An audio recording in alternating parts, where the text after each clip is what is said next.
تو اس طرح عزیزان گرامی درود پاک پڑھنے کا حکم دیا گیا ہے. تو لہٰذا حضور علیہ الصلوۃ والسلام کا جب اس میں مبارک سنیں تو فوری صلی اللہ علیہ وآلہ وسلم پڑھنا چاہیے. اور اسی طرح جو ہے مسجد میں داخل ہوتے وقت اور مسجد سے نکلتے وقت بھی جو ہے آپ صلی اللہ علیہ وسلم پر جو ہے درود و سلام پڑھنا چاہیے. اور اسی طرح عزیزان گرامی دعا کرتے وقت فاروق اعظم رضی اللہ تعالیٰ عنہ سے مروی ہے کہ دعا میں جب تک درود پاک نہ پڑھا جائے وہ قبول نہیں ہوتی اور زمین و آسمان کے درمیان معلق رہتی ہے. تو اس طرح جو ہے امیر المومنین خلیفۃ المسلمین سیدنا عمر بن خطاب رضی اللہ تعالیٰ عنہ جو ہے یہ فرما رہے ہیں کہ دعا کے شروع اور آخر میں درود پاک پڑھنا چاہیے. اس سے دعا قبولیت جو ہے اس کی یقینی ہو جاتی ہے. تو لہٰذا جو ہے اور اگر دعا کے شروع اور آخر میں درود پاک نہ پڑھا گیا ہو تو پھر وہ دعا زمین و آسمان کے درمیان معلق رہتی ہے. تو لہٰذا ہم کو چاہیے کہ اپنے دعا کے شروع اور آخر میں درود پاک ضرور پڑھیں. ایک روز نبی پاک صلی اللہ علیہ وآلہ وسلم تشریف فرما تھے. ایک آدمی آیا, اس نے نماز پڑھی اور دعا مانگی, یا اللہ مجھے بخش دے, مجھ پر رحم فرما. حضور نے ارشاد فرمایا, اے نمازی تو نے بڑی جلد بازی سے کام لیا. جب نماز پڑھ چکو تو بیٹھو, اللہ کی حمد و ثنا کرو اور مجھ پر درود پڑھو, پھر دعا مانگو. پھر دوسرا آدمی آیا, اس نے نماز پڑھی اور اللہ تعالیٰ کی حمد و ثنا کی, پھر حضور صلی اللہ علیہ وآلہ وسلم پر درود پڑھا. حضور نے فرمایا, اے نمازی اب دعا مانگ, قبول ہوگی. اس سے ثابت ہوا کہ ہم اہل سنت نماز کے بعد جو ذکر اور درود شریف پڑھتے ہیں یہ سنت ہے اور قبولیت دعا کا باعث ہے. جس سے باواز بلند ذکر اور درود شریف پڑھنا ثابت ہوا. جب حضور صلی اللہ علیہ وآلہ وسلم کا اس میں مبارک لیا جائے تو درود شریف پڑھیں, اور جب نام گرامی لکھے تو ساتھ درود پاک لکھے. حضرت سفیان بن عینیہ فرماتے ہیں کہ خلف نے بیان کیا کہ ان کا ایک دوست حدیث کا طالب علم تھا. عثمان بن عینیہ کے ساتھ ان کے ایک دوست تھے جو ہے طالب علم, ان کا جو ہے ساتھ حدیث کا علم سیکھنے جایا کرتے تھے. وہ فوت ہو گئے تو میں نے اسے خواب میں دیکھا کہ سبز پوشاک پہنے خوش و خرم گھوم رہا ہے. حضرت عثمان بن عینیہ کہتے ہیں کہ سفیان بن عینیہ فرماتے ہیں کہ میں نے اسے جب خواب میں اس طرح جو ہے خوش و خرم دیکھا تو میں نے کہا, تم تو وہی ہو میرے ہم مکتب جس کے ساتھ ہم جو ہے حدیث سیکھنے کے لیے جاتے ہیں, حدیث کا علم سیکھا کرتے تھے. اس نے کہا, ہاں میں وہی ہوں. میں نے پوچھا, کیا حال ہے, کتنے اچھے لگ رہے ہو, بہت خوش ہو. اس نے کہا, ہاں میری یہ عادت تھی کہ جہاں محمد رسول اللہ صلی اللہ علیہ وآلہ وسلم کا نامی لکھتا وہاں حضور کے نام کے ساتھ صلی اللہ علیہ وآلہ وسلم بھی لکھا کرتا تھا. بس یہ جو کچھ تم دیکھ رہے ہو میرے رب نے مجھے اس عمل کا بدلہ دیا ہے.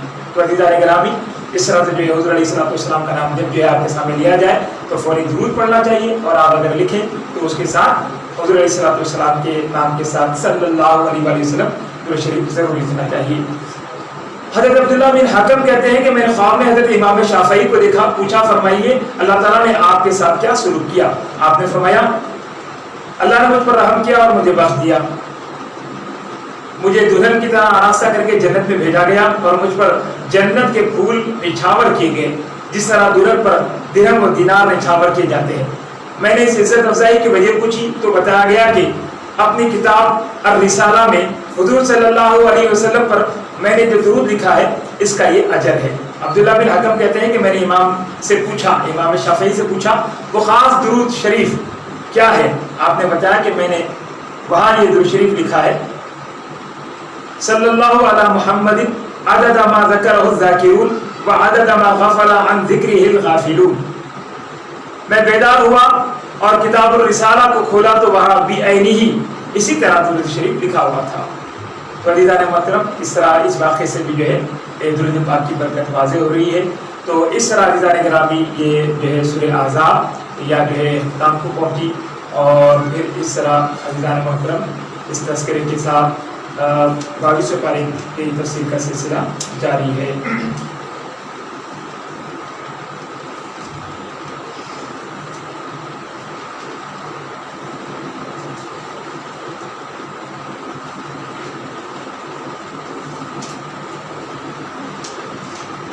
سورہ سبا کا جو ہے آغاز ہونا چاہتا ہے. سورہ سبا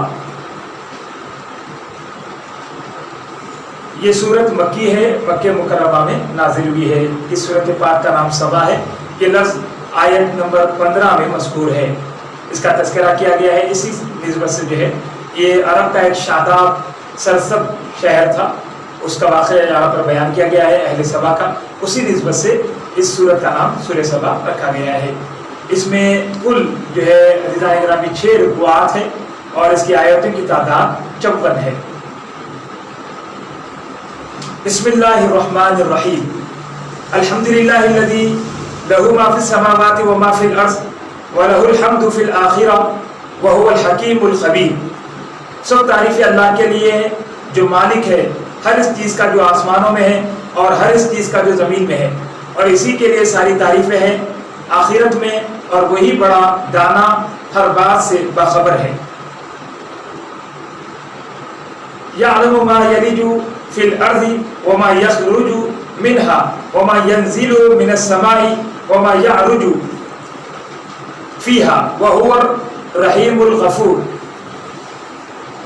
وہ جانتا ہے جو زمین میں داخل ہوتا ہے اور جو اس سے نکلتا ہے، نیز وہ جانتا ہے جو آسمان سے نازل ہوتا ہے اور جو آسمان کی طرف عروج کرتا ہے، اور وہی ہمیشہ رحم فرمانے والا بہت بخشنے والا ہے۔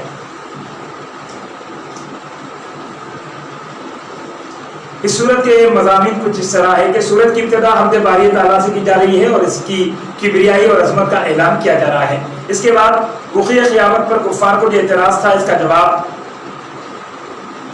زوردار الفاظ سے دیا جا رہا ہے کہ اس کے رب کی قسم جو عالم الغیب ہے قیامت ضرور آئے گی۔ ساتھ ہی لی یجزیہ سے وقوع قیامت کی حکمت بھی بیان کر دی کہ اس کے بغیر عدل و انصاف کے تقاضے پورے نہیں ہو سکتے۔ نیک لوگوں کو ان کے اعمال حسنہ پر جزا اور بدکاروں کے ان کی سیاکاریوں کی سزا قیامت کے روز ہی پوری طرح مل سکتی ہے۔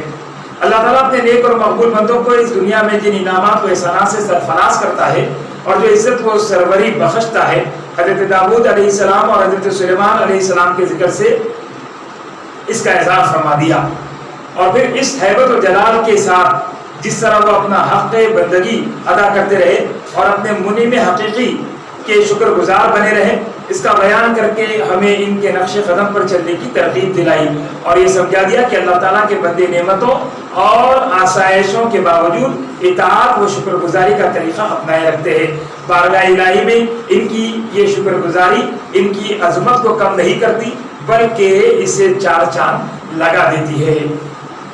ان کے ذکر کے فوری ساتھ ایک ایسی بستی کا حال بیان کیا جو خوشحالی کی زندگی بسر کر رہی تھی، جن کا آبپاشی کا نظام بڑا ترقی یافتہ تھا۔ ان کا ملک سرسبز و شاداب باغات اور لہلاتے ہوئے کھیتوں اور ان میں رواں نہروں کے باعث رشک کے فردوس بنا ہوا تھا۔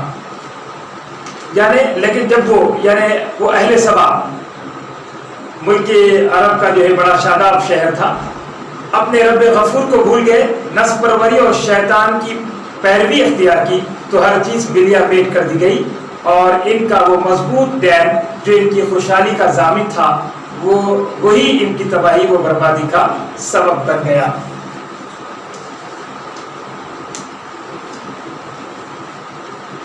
ارشاد خداوند ہے، اب اہل سبا کے جو ہے واقعے کو بیان کیا جا رہا ہے کہ لقد کان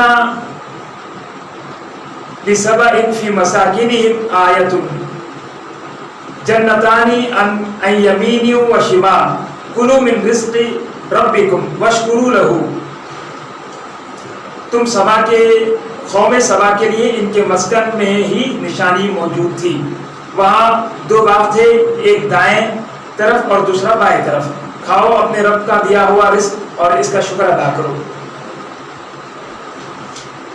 بلدۃ طیبۃ ورب غفور، اتنا پاکیزہ شہر اور ایسا رب غفور، اہل سبا تمہاری خوش بختی کا کیا کہنا۔ فأعرضوا فأرسلنا عليهم سيل العرم وبدلناهم بجنتين